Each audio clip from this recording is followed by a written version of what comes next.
Sim, vamos lá. Bom, então estamos gravando. Boa noite aí a todos. Eu vou começar me apresentando, porque vocês estão no primeiro semestre, né, e não me conhecem. Eu sou Márcia Santos, sou artista plástica, pesquisadora e arte educadora há mais de 30 anos já, então tem uma longa história aí no meio. E eu espero que aí ao longo do nosso curso eu consiga dividir com vocês alguns dos meus conhecimentos, que eu possa ajudar vocês no percurso de vocês aí de futuros arte educadores e artistas também, né? Bom, pessoal, quero começar reforçando alguns recados que os outros professores também já reforçaram, mas primeiro, a questão de vocês terem um acesso contínuo, né, à plataforma. Quando a gente está fazendo ensino EAD, o mais importante é isso, é você não ficar muito tempo afastado. Procure estabelecer uma rotina de estudos, né? Isso vai ajudar muito você. E nesse sentido, a agenda pedagógica é um guia assim pontual, porque você consegue ver semana a semana quais são as atividades que estão abrindo, qual o período que essa atividade vai ficar aberta, quer dizer, quanto tempo você tem para se organizar e fazer a atividade, quais os valores, como calcular a sua média. Então, é um documento que tem que ser acesso semanal. Também dê uma olhada sempre no quadro de avisos, porque a gente vai lembrando vocês dessas atividades, recados importantes, né, eventos, vão ficando todos lá para vocês acessarem. E o mais importante, antes de qualquer atividade avaliativa, estude. Leia as aulas textos, saiba mais, assista os vídeos. É importante a gente fazer uma atividade estando preparada. Nesse sentido, eu quero comentar sobre os fóruns, pessoal. Fórum de discussão é um estudo coletivo, é importante, porque é o momento que você vai entrar, você vai ter lá uma proposição para pensar, você poder pesquisar nas aulas onde está aquele tema, pesquisar mais fora, ver a opinião dos seus colegas, estudar com os colegas, ter os professores tutores juntos ali com vocês, estudando, né? Então, eu acho que os fóruns, muitas vezes vocês acham que não é importante, talvez seja a ferramenta mais importante que a gente tem no ambiente, porque é um estudo coletivo. Você quer estudar com o professor? Então, vamos para o fórum, né? É um lugar legal. Então, não percam essas atividades, tá? Porque a gente consegue ajudar vocês bastante no percurso acadêmico, né? Fazendo isso em conjunto, fazendo esse estudo coletivo. Bom, para a aula de hoje, eu pedi, né, disponibilizei esse texto, que é a introdução do livro História da Arte, do Gombrich. Então, é um livro antigo, o meu já está mais antiguinho ainda, né? É um livro da década de 50, é um clássico. E na introdução, a introdução na realidade tem quase 20 páginas, mas eu selecionei 3 páginas, que está um PDF lá disponível no início da sala, que são as 3 páginas iniciais. E elas trazem várias colocações que refletem as questões estéticas, ou seja, a gente vai ter aquele olhar sobre a arte, sobre todos os conceitos, sobre todas as questões que o objeto artístico traz para a gente, e a gente vai tentar estudar. Isso é o que trata a estética. Então, o que nós estamos fazendo aqui é isso. É um primeiro momento da gente ter essa aproximação através de um historiador da arte, pensando nessas questões gerais, esse senso comum, essas ideias que a gente traz o senso comum para a arte. Então, a gente vai fazer uma leitura interativa, eu vou lendo, a gente vai conversando, vai explicando aqui um pouco, e a gente vai acompanhar com as imagens que estão no texto também, tá bom?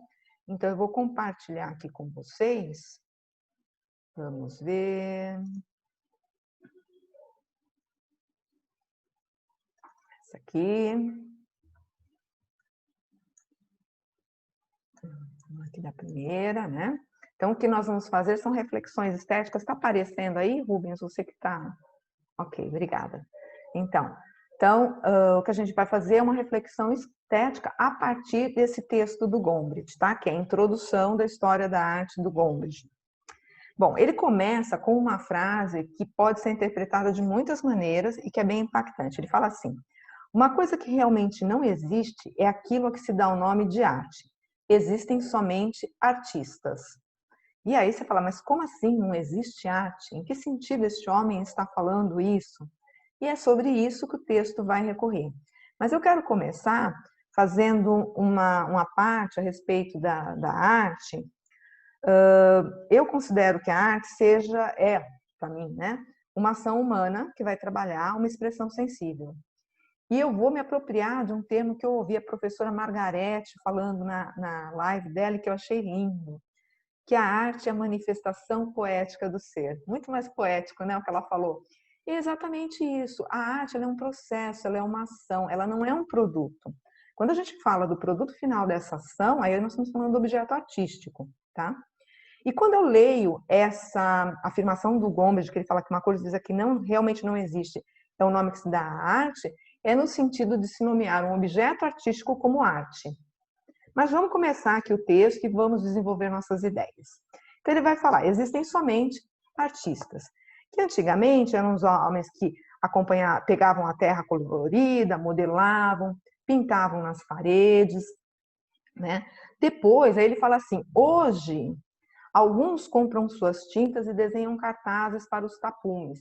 Isso pode causar estranhamento em vocês, mas se a gente analisar que esse texto é de 1950, da década de 50, basicamente, ele está se referindo ao pessoal que fazia cartaz, que talvez fosse o que tivesse mais novo. Se Gombrich tivesse, talvez, vivo nos dias de hoje, talvez eles falassem assim, o pessoal que está mexendo com algoritmo, com computador, fazendo instalação, né? Talvez ele fosse usar esse tipo de exemplo.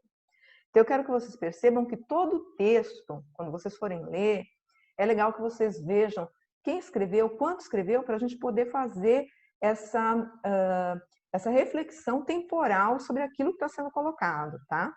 Então, ele vai falar que esse artista são esses homens que fazem todas essas atividades, né? E que não prejudica ninguém chamar todas essas atividades de arte. Quer dizer, não há nada de errado com isso, da gente dar um nome a essas atividades. Só que aí ele volta a cutucar a gente e falar assim, ó, a arte com A maiúsculo não existe. Na verdade, a arte com A maiúsculo passou a ser algo de um bicho-papão e de um fetiche. Se a gente pensar em arte contemporânea, ou seja, algo que o Gombrich não viu, realmente é mais para um bicho-papão, né? Porque a gente tem uma dificuldade de relacionamento com a arte contemporânea, de compreender, a gente tem uns estranhamentos, né? E que é muito natural. Porque, gente, pensa assim, se eu pegasse um livro escrito em árabe, entregasse para vocês, por mais que você saiba o que é um livro, você vai falar assim, olha, eu não consigo ler isso aqui. Não sei nem que língua é essa. Você precisaria estudar o árabe para compreender. Arte é a mesma coisa, a gente tem que estudar, se dedicar a esse objeto de conhecimento para conseguir, então, começar a manter um diálogo com as obras. Tá? Então, é muito natural que a gente tenha esse estranhamento. Bom, aí ele continua o texto, né, e ele vai falar ele vai entrar na questão da beleza, porque ele fala o seguinte, podemos esmagar um artista dizendo-lhe que o que ele acaba de fazer pode ser muito bom no seu gênero, só que não é arte, né? E as pessoas que muitas vezes não têm formação em arte costumam falar isso. E isso acaba com quem produz, com quem está produzindo essa expressão do ser sensível dele, né? Porque muitas vezes ele não está nem preocupado com o resultado final. Aí ele ainda coloca assim, que na realidade não penso que existem qualquer razões erradas para se gostar de um quadro ou de uma escultura. Então você pode gostar porque ela te lembra uma cena da sua infância, ela te lembra alguém que você ama muito.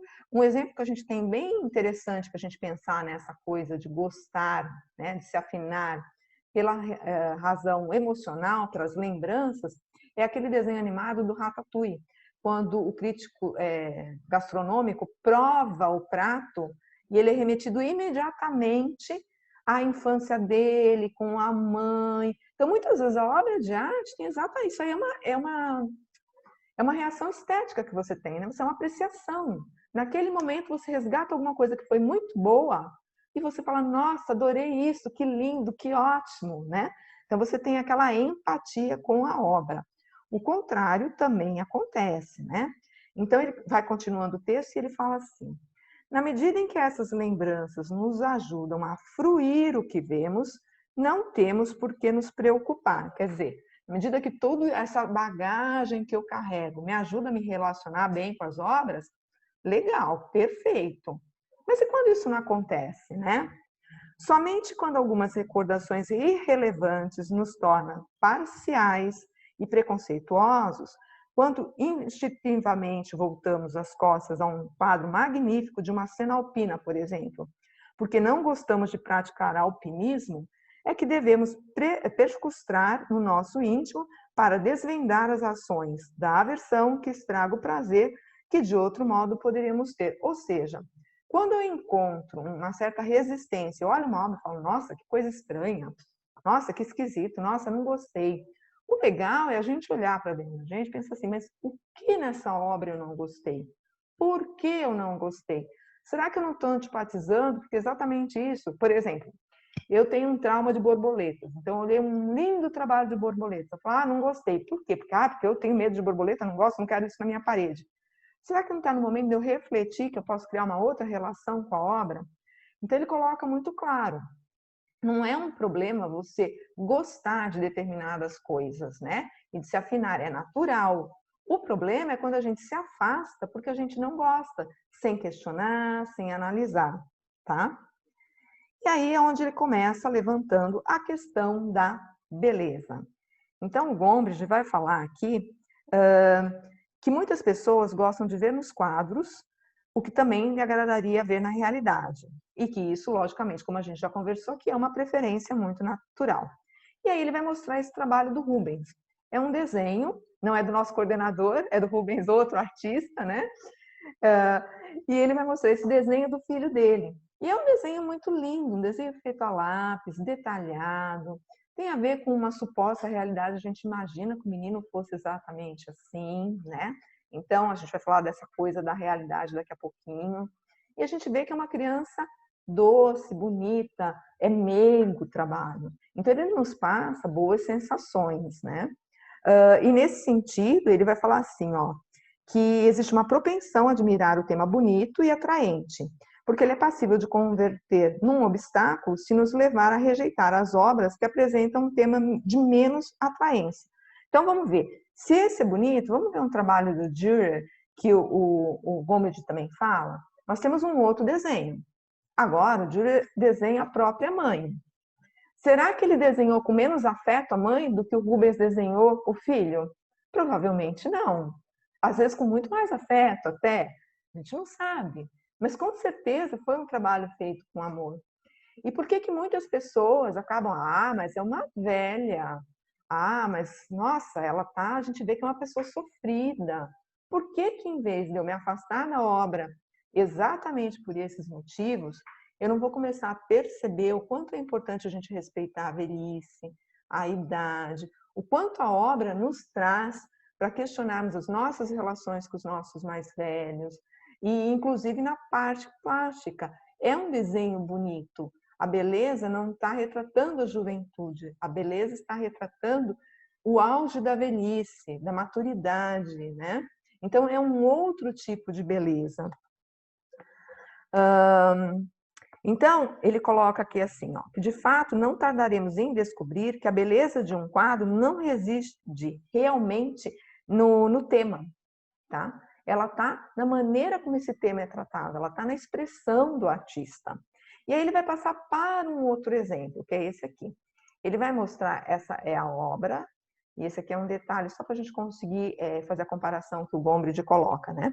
Ele vai mostrar essa pintura do Murilo, que são crianças de rua. E a gente olha o semblante das crianças, são crianças bonitas, quer dizer, ele as representou, não sei, não sabemos se elas realmente eram assim.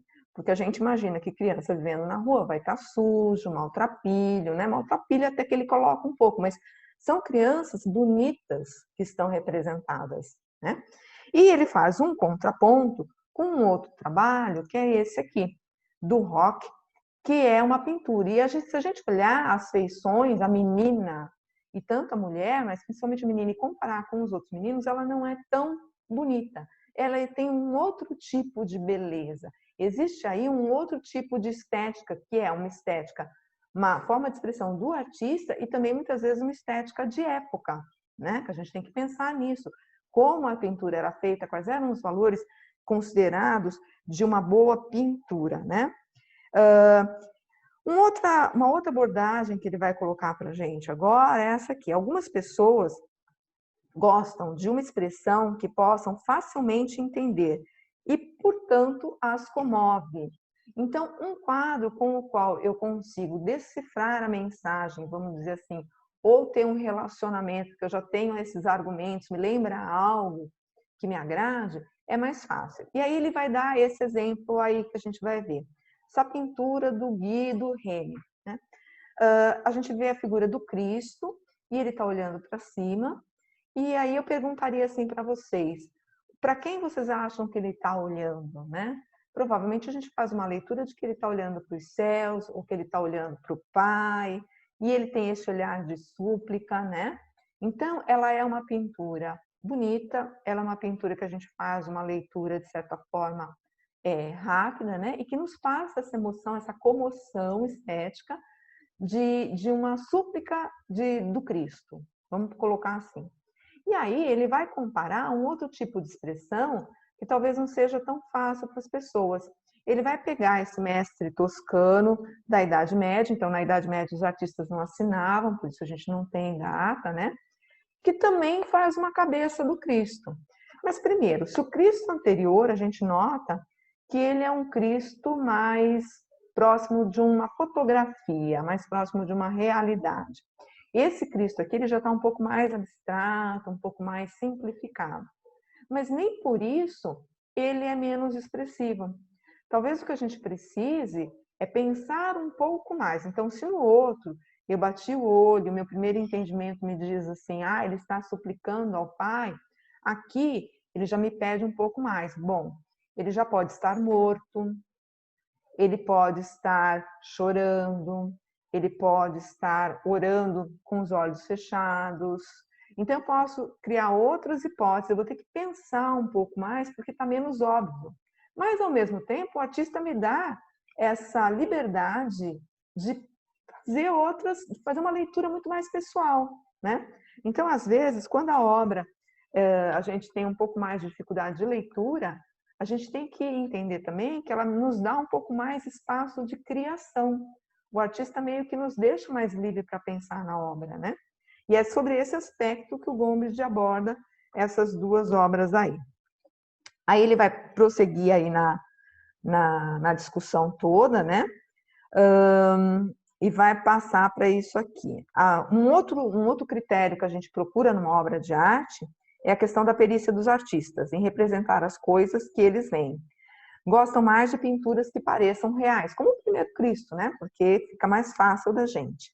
E a gente tende a ressaltar e validar muito a paciência e a habilidade que contribuem para a reprodução fiel do mundo visível, que, por certo, lógico, é digna de admiração. O próprio Gombrich coloca isso aqui no texto, né? Mas aí ele vai passar por um outro exemplo, falando dessa questão da gente querer que o artista mostre que ele é capaz de desenhar. Então, a gente vai voltar lá para o Dürer e vamos observar essa lebre. Olha que lindo. É uma aquarela, trabalho delicadíssimo. A gente vê os pelos, luz e sombra, a gente percebe a textura dos pelos, a variação de cor que a lebre tem, né? Então, ela está bem próxima da realidade. Muita gente vai admirar essa obra porque fala, nossa, é uma lebre feita assim, o artista fez direitinho a lebre, né? Nossa, a gente vê todos os detalhes, está perfeito. A gente quer admirar a capacidade do artista em reproduzir essa natureza. E aí ele vai fazer um outro contraponto. Com esse trabalho aqui, é um desenho do Rembrandt de um elefante, e a gente vai ver uma economia de traços, né? Então, você veja, são só linhas de diferentes espessuras e textura, mais nada. Então, ele com poucos elementos visuais, você bate o olho, você fala, é um elefante, e está tão eloquente quanto a lebre, só que é numa linguagem mais simples. E aí tem gente que é capaz de falar assim, mas o cara não sabia pintar, por isso que ele fez esses rabiscos aqui, né? Mas não, ele está representando a rugosidade da pele do elefante, tudo isso está aí, né? Algumas vezes a gente chama até que é algo caricatural. E ele dá um exemplo, que apesar de eu não ter posto nem a imagem, porque ele também não põe, do Mickey, né? Figura do Mickey. Ele é a representação de um ratinho, de um camundongo, mas ele não é uma representação fiel. Então, por que quando a gente está vendo um desenho animado ou qualquer outro tipo de visualidade, a gente aceita uma figura que não é representação fiel da realidade como uma boa, pô, o Mickey é um personagem lindo, né? Ninguém reclamou dele até hoje, falando assim, ah, não parece um rato. E por que quando a gente vai visitar a arte, a gente quer cobrar isso? Então, isso é uma questão que a gente tem que se fazer. Por que eu tenho que esperar que um artista faça algo fiel à realidade? Essa é uma das discussões que o Gombrich coloca. Continuando, aí ele vai ampliar mais um pouquinho a discussão a respeito disso, né? Ele vai falar sobre o Picasso. E ele vai trazer duas obras do Picasso. Primeiro, essa ilustração para uma história natural, que a gente tem essa galinha, que é muito fofa, ela e os pintinhos. Então, ela já é uma ilustração. Daí ele ter, para um livro de história natural, então daí ele ter essa ideia de fazer algo mais próximo da realidade e fazer algo que é mais fofinho, vamos dizer assim, né? A gente olha e você realmente fica enternecido por ver essa situação da galinha cuidando dos pintinhos. Ao mesmo tempo, o mesmo artista vai fazer um trabalho mostrando um galo. Isso é uma caricatura, basicamente, né? Então, a gente vai ver aqui que no galo, o homem descreve assim, ó, ele quis expressar a sua agressividade, sua insolência e estupidez. Por outras palavras, recorreu à caricatura. E é eloquente, você só falta ouvir o barulho do galo cantando, estrebuchando, né? Então, o que o Gombrich está tentando mostrar em todo esse percurso inicial desse texto? De que muitas vezes nós temos preconceitos e nós não paramos para analisar esses preconceitos. E queremos avaliar uma obra de arte pela perícia do artista, pela semelhança com a realidade, né? E que hoje em dia, será que esses conceitos são válidos para a gente ver todas as obras, para a gente se relacionar em uma exposição, principalmente, por exemplo, se for arte contemporânea? Provavelmente não. Terminando aqui essa parte primeira do texto, o Gombrich vai falar assim: existem duas coisas, portanto, que nós devemos perguntar sempre que acharmos falhas na exatidão de um quadro. Primeira questão que ele fala. Uma é se o artista não teria razões para mudar a aparência daquilo que ele viu. Quer dizer, se o camarada, como o Picasso nós vemos, tinha conhecimento de fazer uma pintura de um galo, como ele fez na galinha, por que ele escolheu fazer assim? É a primeira pergunta. Por que um artista deforma? Por que um artista resume as informações ao essencial? Por que um artista não quer trabalhar nada que seja da natureza? Por que será? E a segunda pergunta que ele fala é assim, a outra é que nós nunca deveríamos condenar uma obra por estar incorretamente desenhada, a menos que nós tenhamos a profunda convicção de que nós estamos certos e o artista está errado. Se eu não sei nem o que ele queria, como é que eu vou saber que ele está errado? Né? E aí ele continua, temos o curioso hábito de pensar que a natureza deve parecer-se sempre com as imagens a que estamos acostumados. E aí eu quero fazer uma colocação assim, nós achamos que já conhecemos tudo. Suponhamos que aparecesse um desenho de um animal que a gente não conhece. E a gente ia falar assim, nossa, mas o cara inventou isso. Isso aí, daí a 2 meses, um biólogo achasse aquele animal. Aí ele passaria a pertencer à realidade. Então, o artista, vou usar as palavras do Gombrich aqui, ele fala assim, os pintores sentem às vezes como se estivessem empreendendo uma viagem de descoberta. Querem ver o mundo como se fosse uma novidade e rejeitar todas as noções aceitas e todos os preconceitos sobre a carne ser rosada e as maçãs amarelas ou vermelhas. Ou seja, o artista, quando ele faz um trabalho, ele quer criar, gente. E criar significa coisas novas, de maneiras novas. Então, quando a gente insiste que um trabalho tem que ser belo, né? Quando a gente insiste que um trabalho tem que parecer com a realidade, nós estamos nos afastando da obra de arte. E isso é muito triste, né? Porque a gente perde esse canal de comunicação. Então, o que eu gostaria é que depois vocês pegassem esse texto, lessem e que dessem continuidade a essa leitura, porque ele vai fazer outras colocações, né? E aqui eu gostaria de abrir para uma discussão, porque na realidade nós ao vivo aqui estamos só os professores, mas eu vou colocar os professores para discutir.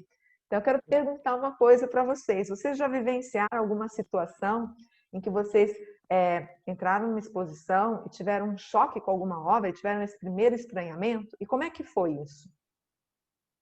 Vocês lembram de alguma situação assim? Eu lembro sim. Eu lembro de uma exposição. Foi uma exposição. Rubens, o som, você mexeu no som, parou. Tá ouvindo? Sim, agora foi. Tá. Eu lembro de uma exposição de uma italiana, Benedetta Bonici, né? Que foi financiada pelo o Museu da USP, o Museu de Arte Contemporânea, né? E que ela faz grandes radiografias, né? Não sei se você já viu as obras dessa artista. Eu acho que eu já vi alguma coisa, mas pela internet, não pessoalmente. Assim, pessoalmente, as obras assim é de um impacto impressionante, porque porque assim, é radiografia. Radiografia é quando, acho que todo mundo já fez radiografia, né? Ou do pé, da mão, da cabeça, sei lá, né? Agora, nós nunca pensamos a radiografia de corpo inteiro, né? Em posições inusitadas, né? Então tem uma grande radiografia, eu não sei como é que ela conseguiu fazer essa técnica, uma técnica que ela desenvolve, né?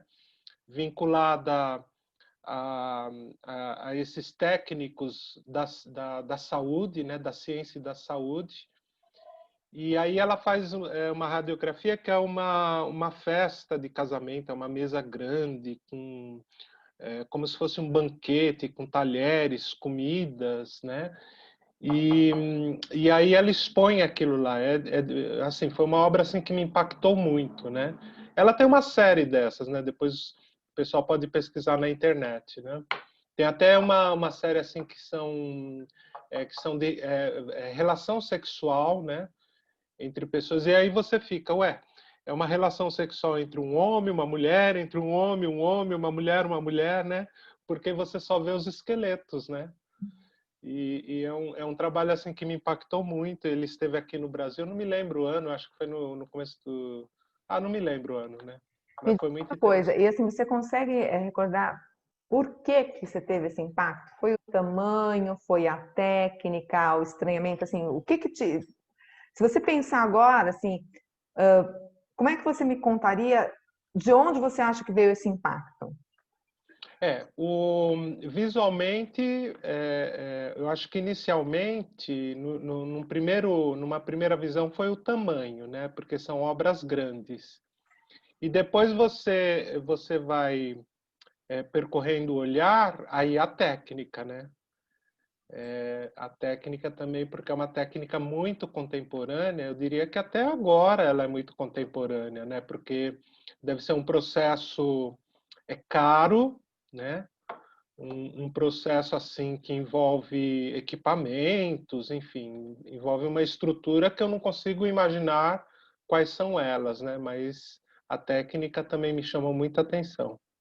E é legal esse tipo de obra, porque recentemente, acho que talvez todo mundo tenha oportunidade de ter visto, se procurar, tinha uma propaganda bem legal que estava rodando na internet, que era assim, era uma tela e atrás tinham duas pessoas. Só que o que a gente via na frente eram só os esqueletos. Então, por exemplo, tinha lá se abraçando, quando saía tinha uma pessoa negra, uma pessoa branca, duas mulheres, dois homens, exatamente isso. Trabalhando essa questão da igualdade do ser humano, né? Sob Uhum, qualquer ponto de vista, né? exatamente. Então, é muito legal a gente trabalhar com essa parte da imagem interna, né? O Uhum, esqueleto, né? Porque ele nos coloca todos dentro da mesma humanidade, né? Que seria perfeito se isso exatamente. funcionasse do lado de fora, né? Então, é uma proposta bem Exatamente. legal mesmo dela. Uhum. E aí, Li, você lembra de alguma obra aí que impactou? Me lembro lá quando eu estava saindo da formação de artes visuais e praticamente começando aqui com o EAD, uma exposição no Sesc Santos que era das fotografias bressonianas, né? Era uma exposição das fotos de Bresson e de discípulos, digamos assim, né? E eu me lembro que eu estava junto com toda uma turma, né, de estudantes, né, estagiários. E observando as fotos ali, na verdade, o impactante para mim foi o ponto de vista deles, né, bem assim superficial, né, observando as fotos e puramente como observam fotos, né. E tava lá um mediador, né, um organizador da exposição, fazendo perguntas, né, ressaltando olhar para as fotos, né. E aí me chamou a atenção a fotografia de, né, de uma calçada, uma freira, né, passando, né, pela calçada, né, aparentemente passos rápidos, né, você percebia a roupa dela assim, né, esvoaçada, e um poste e uma sombra, né? E o pessoal via aquela foto, não, tudo bem, né? Uma freira passando. Mas aí eu observei na foto e eu ampliei o meu olhar, percebendo que a forma da sombra do poste sobre a parede parecia um sapato de salto alto. E aí o pessoal parou para olhar, o próprio organizador da exposição Eu tinha visto. ressaltou para a fotografia, né? E falou, nossa, mas eu não tinha visto isso, e agora eu vou passar a falar sobre isso para os próximos visitantes da exposição, né? Então, quer dizer, ressalta até o nosso próprio olhar para as próximas fotos, né? No caso, que estavam lá no acervo, né? Tinha algumas mais sombrias, outras mais engraçadas, né? E a gente conseguia estimular, né? Esse olhar, assim, né? Buscar um pouco mais do que a foto pode mostrar, ou do que o seu próprio olhar esteja observando ali, naquela instantaneidade e tudo mais. Então, isso é muito legal, porque é o que eu falo de a gente visitar a exposição com os outros, amplia mesmo o olhar, porque às vezes uma coisa que eu não percebo, o colega está percebendo, como você mesmo falou, o próprio mediador não tinha percebido, ou seja, provavelmente as pessoas não tinham percebido, não tinham tido esse olhar, né? E isso acaba enriquecendo o diálogo, porque você vai percebendo outras leituras da obra. Porque, aliás, uma das coisas que é muito importante é a gente compreender que ler a obra também é criar. Você está dialogando com ela. Então, por exemplo, se a gente pegar pessoas lendo a mesma obra de arte, você vai ver histórias muitas vezes completamente diferentes, porque os olhares são diferentes. Então, isso é um processo também criativo que acontece com a gente que está fruindo aí da obra, né? E é bem legal. Então, às vezes, os estranhamentos, eles acontecem, mas é sempre o que o Gombrich propõe. A gente tem que se analisar. Por que eu não gosto? Por que eu gosto? Ou o que me chamou a atenção aqui? O que é que me impactou? Eu lembro muito, eu estava recém-formada, eu não lembro mais o nome do artista, eu fui uma das Bienais de São Paulo, tinha uma instalação. E quando você entrava, era assim, uma sala muito comprida, tinha umas figuras que eram construídas com resina, serragem, altas, assim, muito altas, né, sentadas, como se fosse um julgamento final, e a resina dava um cheiro, o ambiente ficava assim insuportável, você não conseguia permanecer, e era proposital isso na obra, né, de que aquilo te desse você não conseguia ficar ali, ou seja, era para incomodar mesmo, né, e num primeiro momento eu fiquei assim, falei, pô, mas como é que fazem isso com material assim? Até que a ficha, lógico, né, se você tem um bando de juízes, se você tem figuras que são muito maiores que você, né? A ideia é oprimir. Então, o cheiro, ou seja, entender que outros elementos também conversam. Então, às vezes, o som, a luminosidade, tudo isso, como o Rubens falou, o tamanho, né? Essas coisas vão endossar a leitura, vão reforçar a leitura que o artista quer que você faça da obra. Ou, pelo menos, vão reforçar a expressão que ele queria colocar ali. E se a gente coloca isso como um obstáculo, você consegue não se relacionar com a obra, né? Então, a gente tem que estar aberto a essa experimentação, a esse olhar criativo, a esse mundo novo que a arte e o artista traz para a gente. Entendendo aí a arte como o que eu falei, né? Como uma expressão do sensível, né? E o objeto artístico como esse produto final. Então, não existe aquela arte para ser endeusada. Existe uma arte para ser vivida, partilhada, né? E você vai falar assim, mas vivida como se o artista que faz? Do jeito que eu falei, quando você está fazendo a sua leitura, você está vivenciando a arte, né? A arte é algo muito próximo, é vivo, é movimento, é vida mesmo. E é assim que a gente tem que entender, né? Então, não sei. E aí, meninos, vocês querem fazer alguma colocação? Não, eu acho que você tem razão. Dentro desse contexto de leitura e interação e experiência com a arte, né, eu destaco também uma questão para nós aqui no Brasil, né, que, lamentavelmente, os museus, as galerias, elas estão nas regiões privilegiadas, né, das cidades. E aí, a periferia, né, os mais pobres, eles muitas vezes ficam com medo de entrar numa galeria de arte ou no museu, falar, acho que aquilo não é para mim, né? Vira o papão que o Gombrich coloca, né? Exatamente. E eu acho que o papel do professor é justamente quebrar, né, esse muro invisível, né? E aproximar principalmente o aluno dessas regiões mais periféricas, né, e ter contato com a arte, com a manifestação artística, seja ela qual for, né? Isso, quanto mais E diversidade, melhor. E assim que acabar esse momento de pandemia, que isso possa de fato acontecer nos espaços presenciais, né? Sim. Então, eu gostaria de deixar essa contribuição. Ah, legal. Então, em cima da sua fala, é importante que a gente também convide os nossos alunos a olharem a produção artística regional deles, né? Porque nós atendemos aí pessoas do Brasil inteiro. E cada cidadezinha, cada vilarejo, cada estado tem a sua cultura, tem o seu artista, tem o seu artesão, tem a sua festa cultural, tem a dança, tem a religião, enfim. É uma riqueza, o Brasil é uma riqueza cultural muito grande que não dá para sistematizar só em São Paulo e Rio de Janeiro, né? Só no que acontece dentro de uma galeria.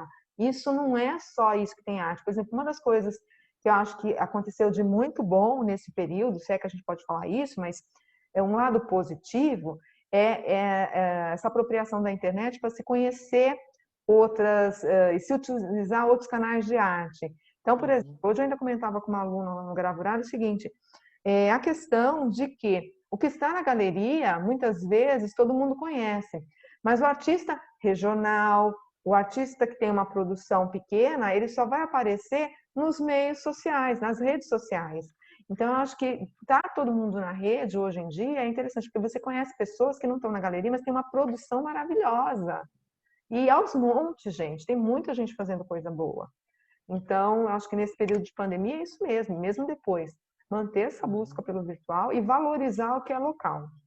Né? Exatamente. Exatamente. Para a gente começar essa conversa aí com a arte, que é muito produtiva, né? Bom, então, pessoal, acho que Li quer fazer alguma contribuição mais? Deixa eu abrir o áudio aqui. Bom, eu só gosto mesmo, assim, eu gostaria mesmo de frisar mesmo, de fato, ressaltar esse interesse também, né, para poder ressaltar o olhar para o artista da região, né, porque às vezes a gente fica, inclusive agora, né, com as informações que brotam, né, para todos nós, assim, em meios sociais, pela internet, né, sempre de grandes instâncias, né, de grandes artistas, mas, né, e os artistas que estão na nossa região, né, também fazem uns trabalhos interessantes, às vezes até conquistam ali um espaço assim, né, mais, digamos assim, mais humilde para poder pelo menos conseguir aparecer nas redes sociais, né? E ressaltar essa atenção para eles também, inclusive nesse momento que estão, né, deixando em voga a questão da lei, né, de Aldir Blanc, né? Sim. Então, tem muitos artistas aparecendo, tem peças teatrais também sendo apresentadas em lives, né? Tem Alguns música. shows, tem muita coisa interessante acontecendo aí, né? Muitas exposições online, né? Muitas exposições virtuais. Então, ressalta essa atenção para o que tem por aí, que às vezes a gente nem sabia da existência, né? E Então, poder vivenciar a arte, ter esse leque em mãos, né? é isso aí, vivenciar a arte de todas as formas possíveis, né? É isso aí. Exatamente. Bom, então a gente vai encerrar. Vou assim, indicar aí a leitura, vocês vão achar pela internet a, a introdução completa, né? Então, muito mais do que eu falei, e seria um bom início para a gente começar a pensar um pouco a história da arte, essas questões que envolvem estética, fazer essa leitura, fica a dica aí para vocês. E muito obrigada aqui pela presença aos dois, foi bem gostoso, e a gente se vê numa próxima oportunidade. Obrigado. Tchau, gente. Até mais. Obrigado. Uma boa noite aí para vocês. Boa noite. Boa noite.